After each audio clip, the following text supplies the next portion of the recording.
Today is Friday of the 24th week in Ordinary Time. I'm standing in the living room of the rectory.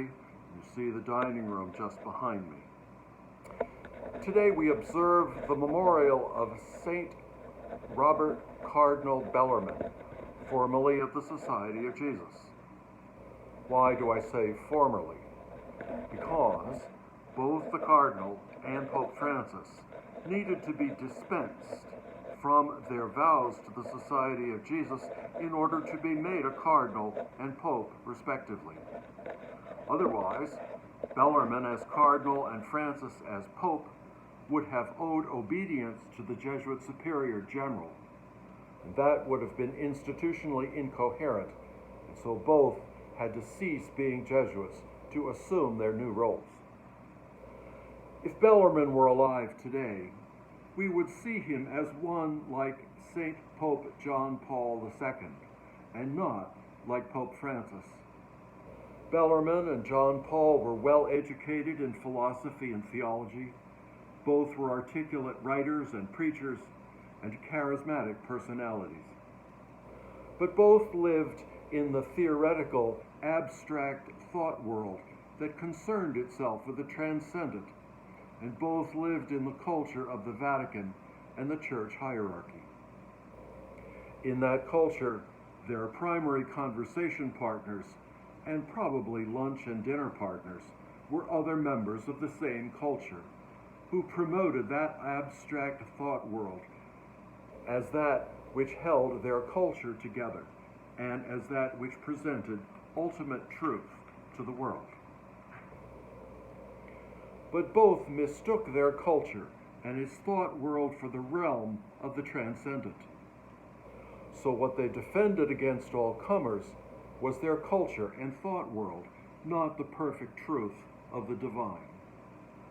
Consequently, they refused to acknowledge anything from cultures beyond their own as having any value, much less as being initiated by the divine.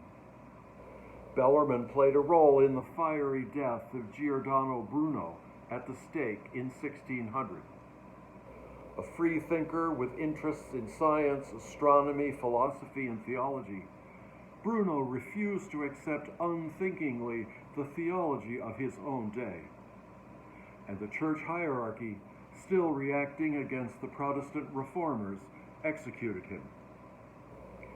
Bellarmine's theological work included developing a compendium of all heresies, ancient and modern, in that same spirit of reaction against the Protestant reformers.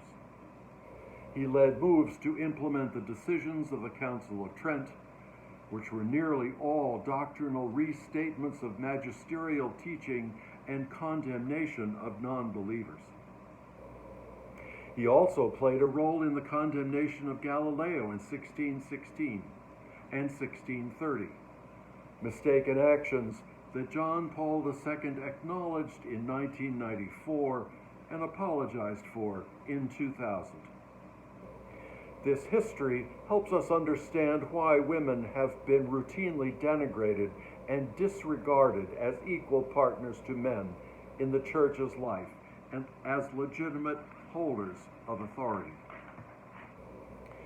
Today's gospel shows us that women were part of Jesus' group, not simply as companions to him and the 12, but also as financiers of his ministry. So how did things go so wrong?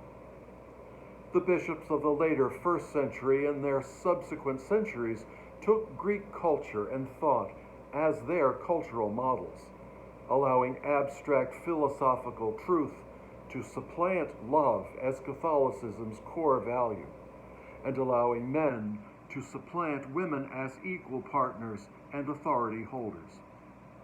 What emerged was the culture of the church hierarchy that continues in our own day.